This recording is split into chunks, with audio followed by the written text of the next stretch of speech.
আজকে রেসিপি হলো সবজি দিয়ে পাতলা খিচুড়ি। এটা বিভিন্ন মহোৎসবে পূজা পার্বণে এই রেসিপিটা হয়ে থাকে। অনেক মজার, এভাবে রান্না করলে একই টেস্ট পাবেন। এখানে হাঁড়ি গরম হলে আমি সেখানে মুগ ডাল দিয়ে দিলাম 250 গ্রাম পরিমাণ এবং এগুলো ভেজে নিচ্ছি। যতক্ষণ ভাজতে ভাজতে যখন এটা এরকম লাল হয়ে যাবে তখন আমরা এগুলো নামিয়ে ফেলবো এবং এখানে জল ঢেলে এগুলোকে আমরা ভালো করে ধুয়ে নেব।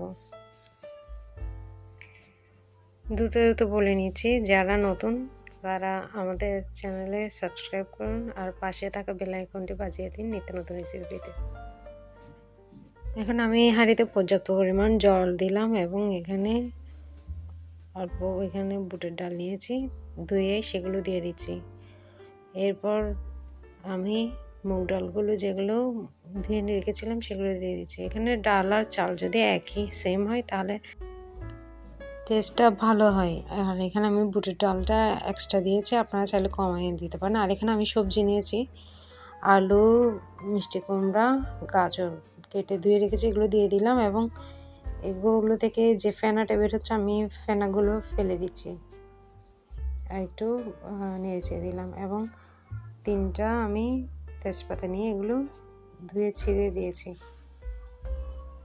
এখানে আমি আদার খোসা ফেলে নিয়েছি এবং এটার সাহায্যে আমি ছোট ছোট করে দিচ্ছি। এখানে চেষ্টা করবেন বেশি পরিমাণে আদা দিতে। হলুদের গুঁড়া দিলাম 1 টেবিল চামচ পরিমাণ, ধনে আর জিরার গুঁড়া দিলাম 1.5 টেবিল চামচ, আর মরিচের গুঁড়া দিলাম 1 টেবিল চামচ পরিমাণ। এখন এগুলো মিশিয়ে নিচ্ছি।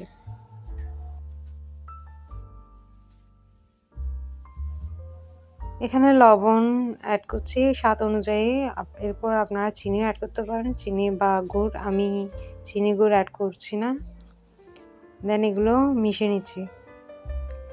প্রয়োজনে অল্প জল দিয়ে দেবেন যদি শুকিয়ে যায়, আর ভালো করে নেড়ে চেড়ে দেবেন। এখানে আমি 3-4টা কাঁচামরিচ ধুয়ে নিয়েছি, এগুলো আমি হাতে ভেঙে দিচ্ছি, আপনারা চাইলে এগুলো কেটেও দিতে পারেন। দেন এগুলি সিদ্ধ হওয়ার জন্য ঢাকনা দিয়ে দিলাম। ফিরলাম 5 মিনিট পর। এখানে এগুলো এরপরে কি অবস্থা আছে দেখি আমরা। যদি সিদ্ধ হয়নি মনে হয় তাহলে আরও কিছুক্ষণ রাখবেন, আর সিদ্ধ হলে এখানে এ পর্যায়ে আমারগুলো সিদ্ধ হয়ে গেছে, নামিয়ে ফেললাম। এখন আরেকটা হাঁড়ি বসালাম এবং তেল দিলাম আমি অল্প পরিমাণ এবং শুকনো মরিচ 5-6টা ধুয়ে দিয়ে দিলাম এবং এখন এগুলো ভেজে নেব। যখন এগুলো ভাজা ভাজা হয়ে আসছে এ পর্যায়ে আমি 5 ফোড়ন অল্প পরিমাণ এখানে দিয়ে দিলাম। এখন 5 ফোড়নগুলো ভাজা হয়ে গেলে বেশিক্ষণ লাগে না ভাজতে। এরপর আমরা খিচুড়ির মধ্যে এগুলো দিয়ে দেব এবং এগুলো ভালো করে মিক্স করে দেব। চেষ্টা করবেন তলায় এগুলো ভালোভাবে নেড়ে ছেড়ে দিতে, নাহলে তলায় লেগে যেতে পারে। দেন ঢাকনা দিয়ে দেবো ফ্রিজে 2 মিনিট পর। এখন আমি এখানে অল্প ধনেপাতা কুচি দিয়ে দিলাম। এগুলো রেডি, খাওয়ার পালা। বাসায় বসে ট্রাই করে দেখবেন।